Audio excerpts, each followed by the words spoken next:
Chime Francis. No, you did this. You Clock it. Remember the first time that I met Chime Francis? We had gone for this audition that required us to stand outside. One of those moments where the chairs aren't enough. We're like 100 persons. Chima was like, hi, what's up? You know, this kind of things. If you don't know what you're doing, you think they're toasting you. Oh God, they're trying to network, you know? Yeah. What keeps you going, even on days when it seems like nothing is happening for Chime Francis? Because I understand the nature of what I do, it's one that's is about process. Yeah. You know, it's one that you have to put in the work first before you begin to reap the rewards. You know, and there's one saying that makes me always want to continue is, if you quit now, you will never find out. We'll never find out. Yeah, so it's better it's better you know get to the finish line and it doesn't happen than you go halfway and you stop. Then you now start saying if I had. Yeah, so that's what motivates me to, you know, just keep going, and that eagerness to see where this whole thing all ends. And bills too. Is it really, really, really affording the bills that you have to pay? Okay, so at the earlier stage of the job, it was more about passion. You know, then you had parents footing your bills at that age. You know, you were in school, so you were not really in for the business side. You didn't even know that there was a business side to this thing. You know, but as you grow older, when you begin to live on your own, you know, it now becomes a thing of actually putting the business part of it into it. And for some essence, I think this is the only thing I've been doing: entertainment, comedy, hosting events, being on stage, and a few one or twos that, you know. And to an extent, it has been footing the bill till I added marriage. That's the day I want to talk about love. I should call Chime Francis. Oh, I'm always, you know, I can't say no to you now. So you're always available. Always, Love, comedy, everything, marriage, acting. As long as it's conversations, you find me there. How do you blend being a comedian and being a compere? Okay, I would say because it's about being disciplined and following instructions. Okay. Someone like me, I like to follow instructions a lot, because the first question I'll ask you is, what do you want to achieve from the event? What would you like my role to be like? So I always want to let you know that we don't really need people to laugh, because maybe probably it's a conference or something very serious. So they might just say you can do something light, you know, to dice the ice in the room. So I feel like if you understand your role as a comedian or as an MC, if you understand what you're supposed to do, it makes it easy to separate the comedy side from the compare or the serious side, and to also help you to know when to merge both, you know, and you learn it by experience. It's not something you just, you know, get to do. Yeah. So you said that you have been in the entertainment space for over a decade, and you have branched into different parts of entertainment. What, am I wrong? I have a song. He has a song. Okay. I have a song on Audiomack, but don't listen to it. I will find that song. I do have a song. In fact, I featured two guys on it. No. What's your stage name? No, I still use Chime Francis for the song. Yes, it's on Audiomack.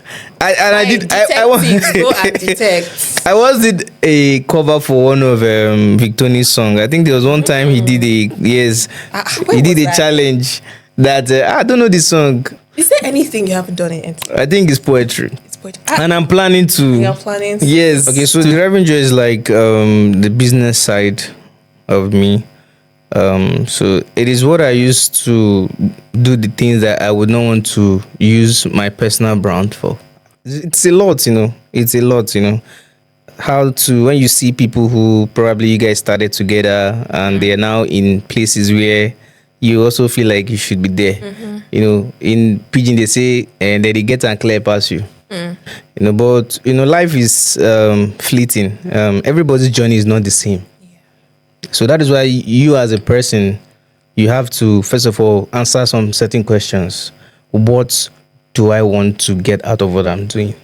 Success is not relative. It's subjective. It's per person. What is success to me now might not be success to you. Yeah. Even though the society has something they call success. Yeah. You get car, you get house, they live the life. Do you understand? But as a creative, as a person, you should know that the gap for somebody else would not be the same for you. Yeah. Because first of all, you don't know their background, you don't know who's funding them.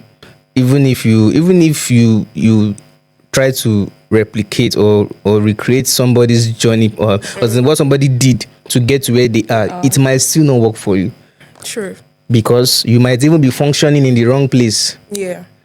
Like they say, doing the right thing at the wrong time. Yeah. You know. So, but you must always know that one day the sun will shine on your own side. Yes. You understand? Yeah. You. I mean, I think an amazing friend of his actually sent him a video that said just that to encourage him. I wonder who that friend is. Who is that person? So you want me to blow your horn? I'm not. Who? I mean, who gives you motivation? Kind of trap. What kind of trap is this? Okay, yes, she sent me videos to motivate me. Oh, me? Yes, wow. Yes, she sent me one video like that. And for some reasons, this period, people have been sending me videos. Really? I will show you one message I got, Seth. For some reasons, this period, it's as if I'm close. I'm just close to my... If it don't blow by next week. Amen. Amen. In fact, the way I see this job is sometimes I pray to God that I stay alive enough to give out everything I'm supposed to give out before I leave. Yeah. You know, I feel like I don't just want to, I want to give out, I want to empty. They say, people say die empty. Yeah. They understand. Because the work is not just to make people laugh, it's to impact in people. You don't really know the person you are healing. Yeah. You don't know what you're going to say, even if it's a joke that will help somebody. Yeah. You know, you don't know who is in the room. You don't know, you might be in a room now making them laugh and somebody just needed one statement from what you said to keep going for themselves. You know. But you must put in the work, You must put in the effort. What does putting in the effort look like practically? Like just give it to us straight to the point. Showing up, you know. Showing up to what? To where? How does a budding comedian know where to go to? How does a budding comedian know who to meet? Okay, first of all, the comedian has to stay at home, first of all, and understand what the game is like, you know. The comedian has to be at home, first of all, to write. Okay. You need jokes. You need content to sell. Okay. You need a product to sell. So as a comedian, if you're just starting, first of all, watch videos, see what is going on, first of all, then pen down, write. Then when you now write, you now go out to comedy clubs to try those things. Because now we have a lot of comedy clubs around. Not like before, where there were things like gatekeepers. Yeah. If I don't allow you to perform, you know if you perform.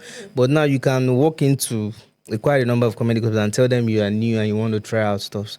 So that way, you begin to build confidence, you begin to get experience, you network, you know, begin to layers, and you keep growing from there. There are persons who did this job for just 2 years and boom. Yeah. You know, and some of us, we have been doing it for a long while, you know. And it's not like we are not getting recognized, because if I call for a show now and people come, that is recognition. Yeah. In some sense. It depends on what success means to you. Yes. You know, for one person to leave their house, leave what they are doing. In fact, for somebody to share your flyer or your work, that means that person believes in you. Some persons, if it's not 1 million views, they don't believe they have. So, but I understand. To say this thing you're saying, but know that numbers can be intoxicating at times. Yeah, it can. But I feel like just anybody who is starting, who is trying to break in, who is trying to put in the work, like we said, I think you have to always be patient with yourself and don't judge your journey with the next person. If not, you're frustrated though. Deep. What should we expect from Chime Francis going forward? Is it going to be yet another Chime Live, or are you going to collaborate with more comedians? Okay, so to be honest, yeah, I think after my last show, because I always do my shows every 2 years. Okay. Yeah, so if I'm going to do any show now, it will be probably in 2028. Oh, okay. Yeah, because I like to have something to say. I don't just want to gather people and I don't have what to say. Yeah. Yeah, so I think that's it. I don't really have any major thing now, but I would also be going to comedy clubs, hitting the corner. That's our gym now. Okay. So hitting the comedy clubs, going for events, and being on other people's platform, like you advised. Yeah. I advised. She said I'm not collaborating with people, so she advised me to collaborate. So which I would, I don't start. even know why he felt the need to say that. but Me? Okay. You don't allow me to say more. Let me just. Is it bad thing to advise? I didn't even advise him. I think that's He the first came to advice me. she has He given came me. to me. All of you working on projects. I also act. Okay. So if you're looking for passerby, anything you're looking for, yes, Jessica knows. Yeah, I also give her a platform too on one of my web You series. gave me what? Which platform? If you see her, If Jesus, if she I has match changed your though. age. She was very lanky there. I helped her. She was going through a lot. Hey God. So just go on Cannot YouTube. help me. Send- Chime Francis, you cannot help me. Let me tell them where to wait now. Wait See, now. you see- I've you see already the put thing? you on a platform That's why before. it's not good to help somebody, because you see how he has been advertising. Oh, Chime Francis TV. Oh, you can fight for the world. Who is giving him his So platform? if you want to see Very ungrateful people. the people of the Crocs podcast, if you're watching this and you want to see her throwback, just go to my channel. You see it. St. Franklin Street. We used to call her my new neighbor. That's the name of that episode. You will see her And who then. was that my character? I think Came to sell the crypto babe. I was the crypto babe. Oh yes, my yes. God. She came to sell a crypto plan that crashed. Then it was fun. What we could do then, the little phone that we had, and I wish you didn't stop producing that though, because you had something great going on. Maybe you should. for some reason, anytime I post that content, it always moves on YouTube. Anyway, please, because I really don't know what his mission of coming to this podcast is. I've heard my name more times than he has said his story. So we should end this here, guys. Yeah. Chime Francis, thank you so much for coming on the call. Why are you ending this You are not podcast copying like? again. Why are you ending I this can tell you for free. Why are you ending this podcast like a mother talking to a child? What's all this? If I don't advise you, Ha, God help will me. you? Let me hold your hand when I advise you. Thank you very Yeah, much. Thank you very much for the platform. And thank you so Yeah. much. You're welcome. Say it Yeah. again. Say it again. I didn't hear Thank you very much for the platform. I really appreciate. Okay, for the platform that I'm giving you, right? Yeah. As you hear, I'm giving him a platform.